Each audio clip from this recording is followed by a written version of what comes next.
Om Swastiastu.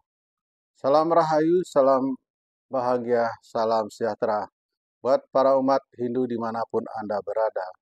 Dan sahabat Moksha Channel dimanapun Anda berada. Ya. Kali ini saya ingin mereaksi videonya Gus Wapik. Jadi saya ingin meluruskan juga mengenai ada beberapa banyak hal yang ini sangat keliru sekali. Nah, sebelumnya saya sudah mereaksi juga, tetapi itu baru mengenai kasta.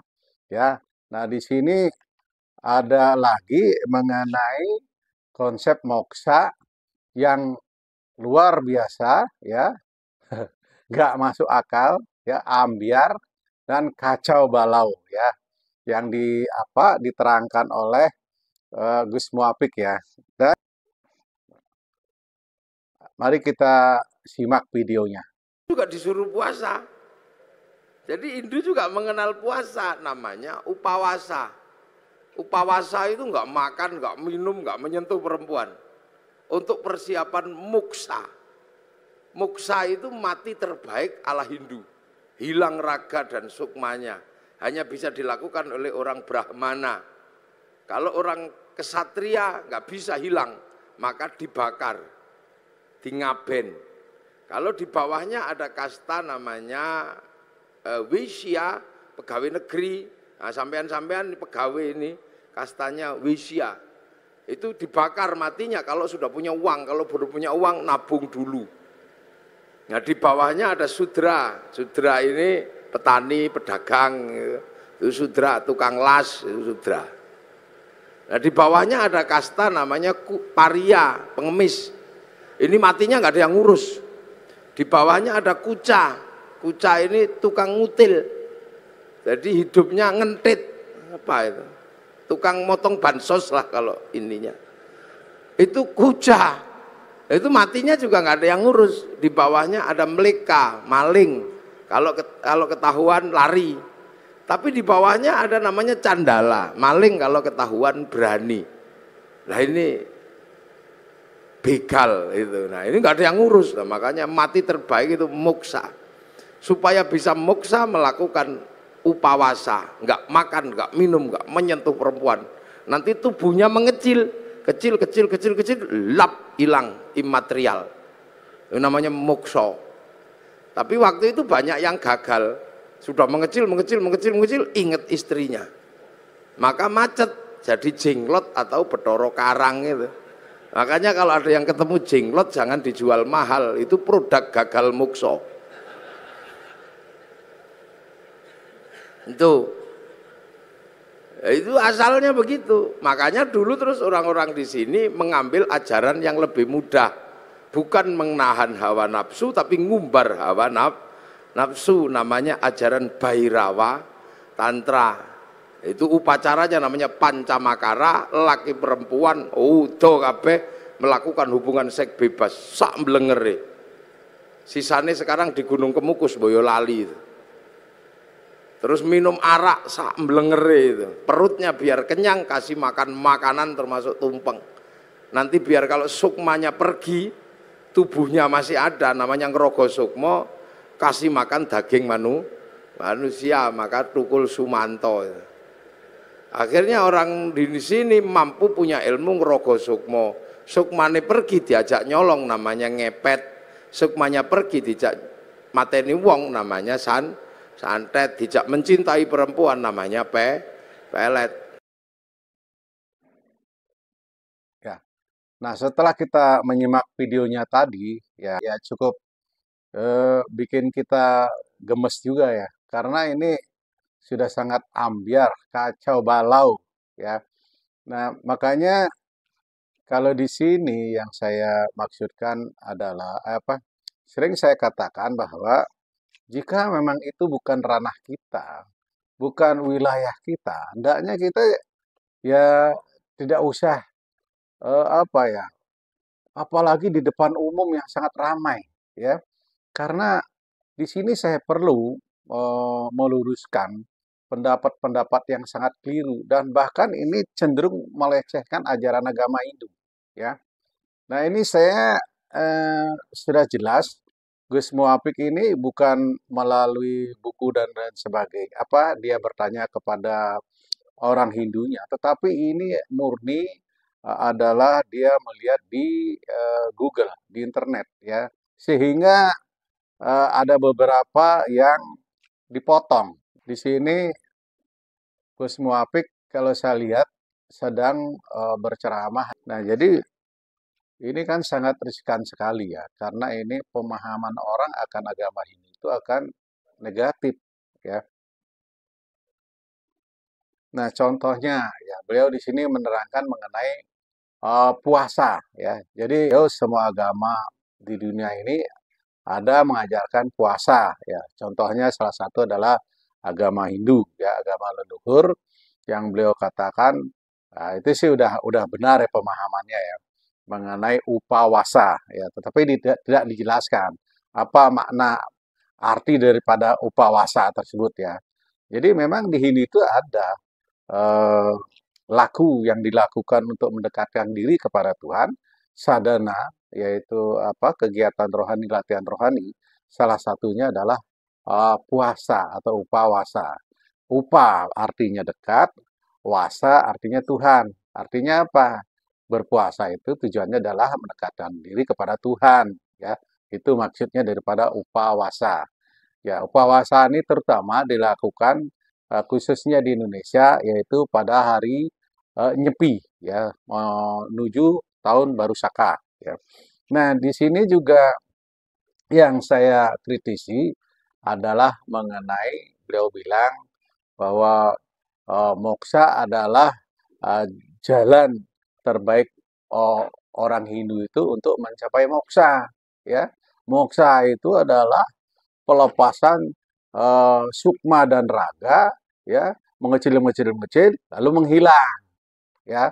Dan eh, ada yang namanya itu jenglot. Jenglot adalah produk orang moksa yang gagal karena pada waktu orang itu mau moksa, ya, dia sudah mengecil-mengecil, nggak taunya dia ingat istrinya, lalu dia gagal mencapai moksa. Nah, ini adalah pendapat, ya, yang sangat-sangat keliru, yang sangat-sangat salah, ya. Kalau mengenai konsep moksa, ya. Jadi dapat saya terangkan, kalau ada orang bilang, wah ini kan moksa adalah ini mengenai moksa ini kan mengenai cara di Jawa moksa. Eh, jadi dapat saya katakan bahwa moksa itu adalah satu-satunya konsep daripada ajaran agama Hindu, ya. Agama lain itu tidak ada konsep moksha. Kalau Buddha itu konsepnya nirwana, ya. Kalau yang lain ya surga, ya. Nah, kalau moksha itu ya Hindu ajarannya, konsepnya. Nah, kalau eh, itu siapapun yang berbicara tentang moksha, ya itu harus mengacu kepada Weda, ya, mengacu kepada ajaran kitab suci agama Hindu, karena agama Hindulah yang mengajarkan konsep tentang moksa, ya.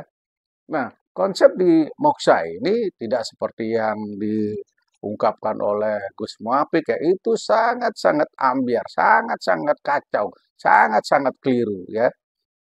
Jadi mana ada sih ya eh, raga dan sukma ini mengecil-mengecil terus lalu uh, hilang, ya. Terus kalau itu gagal moksa menjadi jenglot, ya. Anda tahu ya jenglot itu adalah apa ya? Jadi sebuah ya dibilangnya seperti batara karang, ya. Kalau orang yang kan banyak itu yang dibisniskan ya oleh orang-orang yang berkecimpung di bidang barang-barang antik, ya, atau kolektor yang mengkoleksi barang-barang antik dan barang-barang yang aneh-aneh, ya. Jadi nah, kalau Anda belum tahu jenglot itu apa, ya seperti ini, ya. Jadi ada yang mengatakan bahwa jenglot itu sebetulnya bukan orang yang bertapa bertahun-tahun, ya.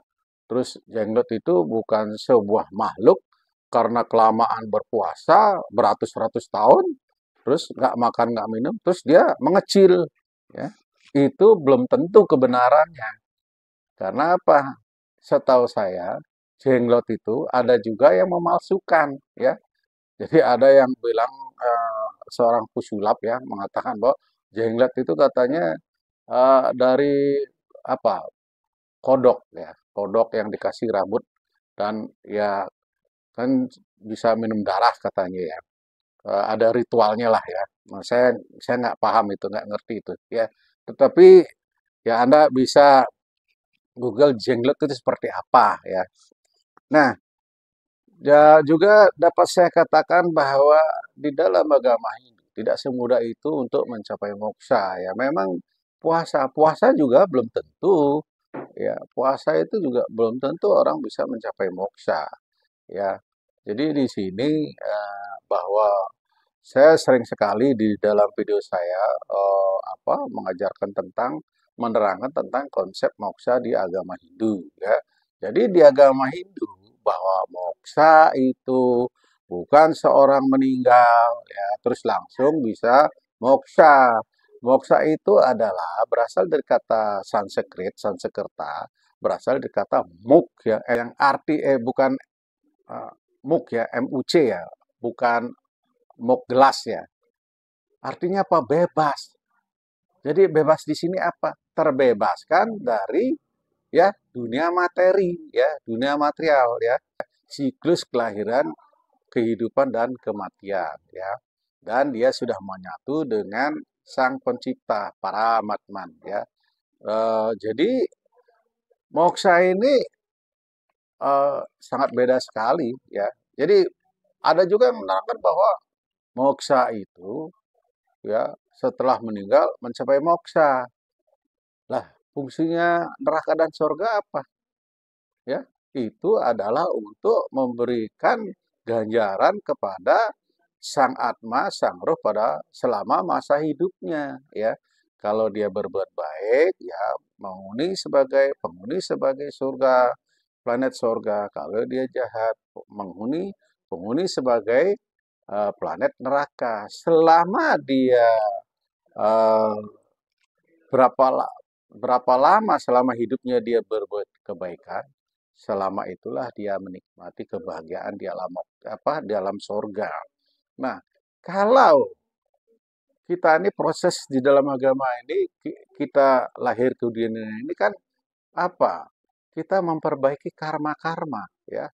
Terus selama karma kita ini masih ada, disitulah kita akan mengalami kelahiran, kehidupan, dan kematian.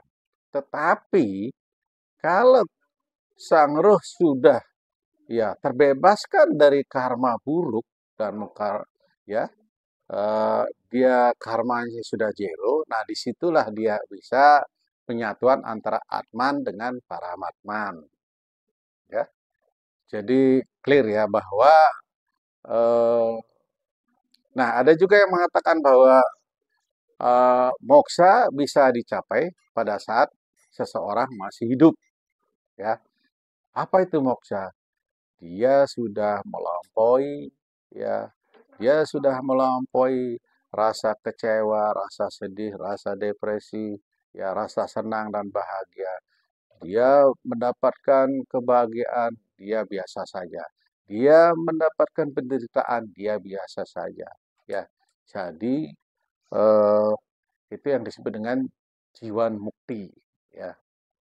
Nah, jadi ini Gus Muhadjir memang apa ya luar biasa. Beliau sih pintar, tetapi saya berharap tolonglah bertanya kepada orang yang berkompeten. Ya, kita tidak bisa cuman baca di Google, kita baca di kita lihat di YouTube, terus kita bisa berceramah. Ya, kita harus mendalami karena agama Hindu tidak sesimpel itu. Nah, disinilah agama Hindu itu adalah dia ada namanya itu tiga kerangka ya. ada etikanya, sisilanya, ada upacaranya, upakara, dan ada filsafatnya. Ya, dan filsafat ini adalah apa? Jnana, pengetahuannya. Di agama ini penuh dengan simbol-simbol, penuh dengan filosofi. Jadi kita tidak bisa tanpa guru ya. Jadi harus kita belajar dengan didampingin oleh guru bertahun-tahun ya. Nah, sehingga kita tidak gagal paham, apalagi punya kepentingan-kepentingan. Karena bukan agamanya, ya pasti tidak ada rasa bakti ya. Ya ini ada beberapa yang dipotong ya, dibaca di Google udah gitu dipotong sehingga penyampaiannya jadi ngaco gitu ya. Nah, di samping itu juga, nah ini juga hal yang paling sepele ya. Nah, beliau mengatakan bahwa mengenai kasta, kemarin saya sudah singgung mengenai kasta dan caturwarna ya. Nah, di sini juga kan ada kasta namanya itu caturwarna, yaitu Brahmana, Ksatria, Waisya, Sudra ya. Tugas fungsi, ini namanya fungsi dan tugas ya, swadharma ya. Nah, Brahmana ini adalah menjalankan tugas-tugas eh, tugas-tugas keagamaan, spiritual ya. Ya, seorang bisa menjadi apa pendeta, ya pemangku, sulinggi kalau di Bali ya. Di Hindu ya pendeta, ya terus ada maharesi, ada apa ada empu dan lain sebagainya. Dan juga guru agama ya. Eh, semua hal-hal yang berhubungan dengan spiritual ya, itu digolongkan dengan golongan Brahmana. Nah, golongan ksatria di sini, golongan ksatria di sini memang yang paling dominan adalah apa angkatan bersenjata atau yang disebut dengan kalau di Indonesia TNI, Polri, ya, yang melindungi negara, yang bekerja di bawah pemerintah, ya. Nah, di sini pegawai negeri ini yang tadi Wisma Apik bilang pegawai negeri adalah Wesia itu salah ya. Pegawai negeri atau pekerja itu termasuk golongan di ksatria karena sifatnya adalah bekerja di pemerintahan ya. Nah, yang paling keliru juga jadi dikatakan bahwa pedagang kok sudra. Ya pedagang itu ya wesya. Pedagang itu Indonesia itu termasuk pedagang, pengusaha, ya, wira swasta dan lain sebagainya. Jadi Anda keliru sekali ya bahwa pedagang itu ya wesia, sudra ya petani, buruh, ya, pekerja kasar, ya, dan lain sebagainya. Nah ini ada juga seperti video kemarin juga saya sudah singgung mengenai ya ada yang apa eh, kasta varia ya, kasta maling, kasta di bawahnya ada lagi kasta kuca ya dan candala. Nah ini saya nggak ngerti apakah ini apa dipukul rata Hindu yang ada di internasional apa Hindu di eh, Bali ya. Nah, kalau Hindu di India memang ada yang nama itu kasta apa Candala ya. Ada lagi kasta Datil ya yang paling rendah. Tetapi itu adalah sejarahnya dengan Inggris ya karena India lama juga dijajah oleh Inggris ya. Karena konsep agama ini itu tidak mengajarkan perbedaan apa ras, agama dan lain sebagainya, justru mengajarkan kesetaraan yaitu ada ajaran dengan Tatwa Masi sama Wasudewa Kutumbakam ya. Semua makhluk adalah bersaudara, tidak pandang bulu ya. Nah, di sini bahwa eh, jadi sangat keliru sekali. Ini maksudnya apa? Apakah kalau di Bali juga di Indonesia tidak ada kasta paria, kasta candala, kasta kuca, ya, eh, malingka, nggak ada, ya, kasta. itu adalah caturwangsa berdasarkan keturunan, itu ngikutin dengan catur warna, ya. Tidak ada kasta bawahnya. Dan satu hal lagi, yang paling sadis ini adalah kasta varia, cadala, terus matinya nggak ada yang ngurus. Ya nggak mungkin lah. Kucing aja mati dikubur, ayam aja mati dikubur, ya. Jadi ini sudah luar biasa menyakitkan hati umat Hindu ya. Karena kita sebagai umat Hindu, ya kita tidak pernah, ya tidak mau menyenggol-nyenggol agama orang lain ya. Nah, ibaratnya nih ya, di dunia marketing, ya penjual atau sales ya. Nah, kalau dia menjual produknya, katakanlah laptop ya, dia sales yang baik, marketing yang baik, dia akan menerangkan ya produk dia dari A sampai Z secara teknikalnya, keuntungannya, kehebatannya, ya. Dan dia tidak menjelek-jelekkan produk lain. Katakanlah ini apa, mereknya Toshiba. Dia tidak menjelek-jelekkan produknya LG, ya. Oh, dia ini apa LG itu begini-begini. Oh, nanti ibu pakai akan rusak, cepat rusak. Oh, itu apa memorinya kurang dan lain sebagainya. Ya, kita sebagai pembeli akan menilai. Wah, ini nggak bener nih. Masa jual produknya jelek-jelekin orang lain, ya itu akan menimbulkan efek negatif thinking, ya pemikiran yang negatif, sehingga pembeli tidak menjadi beli, kan apa konsumen tidak menjadi beli karena kita sibuk untuk menjelek-jelekan produk orang lain. Sales yang baik itu adalah sales yang benar itu adalah menerangkan produknya sedetail-detailnya, tidak perlu menyinggung orang lain, ya. Anda akan mendapatkan simpati dari apa konsumen atau customer, ya. Nah, ya biar apa kalau itu bukan bidang kita, sebaiknya kita tidak perlu untuk apa tidak perlu untuk kita memberikan statement kepada atau kita ceramah mengenai agama orang lain ya. Karena ini akan ya menyakitkan juga sih, karena ini kan didengar di media sosial, apalagi di muka umum ya. Seolah-olah agama Hindu itu benar-benar apa ya, kacau balau gitu. Konsepnya mistik, konsepnya klinik ya, dan lain sebagainya. Ya, semoga video ini bermanfaat. Om Shanti Shanti Shanti Om.